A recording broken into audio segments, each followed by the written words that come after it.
Yo, what's up mga kaibigan? Nandito na tayo magkwentuhan. Sa Western Conference nga ay andyan ang mga batikan na superstar na tulad nila LeBron James, Steph Curry, Kawhi Leonard, Kevin Durant, James Harden at iba pa. Sa West Finals nga ay walang nakapasok sa kanila ngayon, bagkus sa mga young stars sa sila Anthony Edwards at ang MVP ngayong season, Shai Gilgeous-Alexander ang nakapasok dito.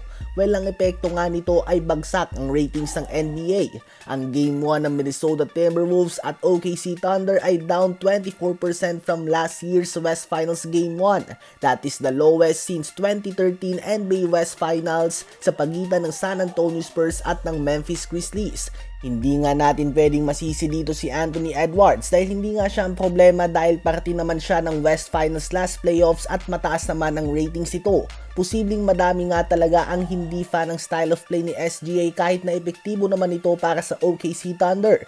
Ganun pa man, nasa transition period nga tayo ng NBA ngayon. Noong nag-retire nga si Michael Jordan ay may mga taon kung saan walang matinong muka ang NBA habang hindi pa nahihinog si Kobe at bagsak din ang ratings ng liga.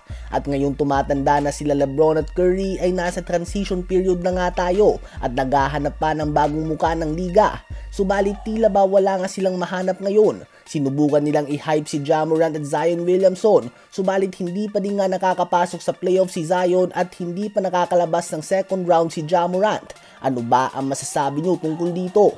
Ngayon ay tumungo naman tayo sa usapang regular season MVP sa pagwagi ng Canadian superstar Shai Gilgeous-Alexander ng 2024-2025 regular season MVP award. Siya na ang naging second Canadian to win the award behind two-time MVP Steve Nash at ginawa na niyang 7 straight years na hindi American-born player ang nag-uwi ng award na ito.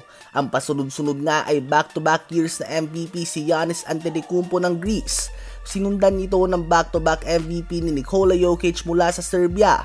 Sa sumunod na taon ay si Joel Embiid mula sa Cameroon. Nasundan pa ito ng isang MVP ni Nikola Jokic ulit at ngayon ay si Shai Gilgeous-Alexander ng Canada.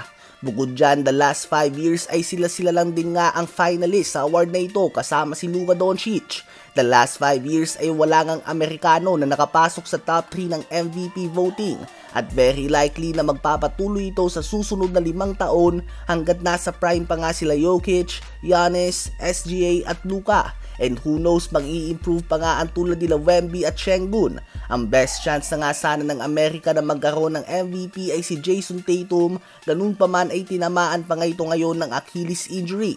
Kaya naman mapupunta ang chance na ito kay Anthony Edwards sa mga susunod na taon habang sina Ja Morant at Zion Williamson nga ay nawala na sa conversation na ito. Sa palagay nyo ba ay may Amerikano pa na magwawagi ng regular season MVP award sa susunod na 5 taon? Kung oo ay sino ba sa palagay nyo ito?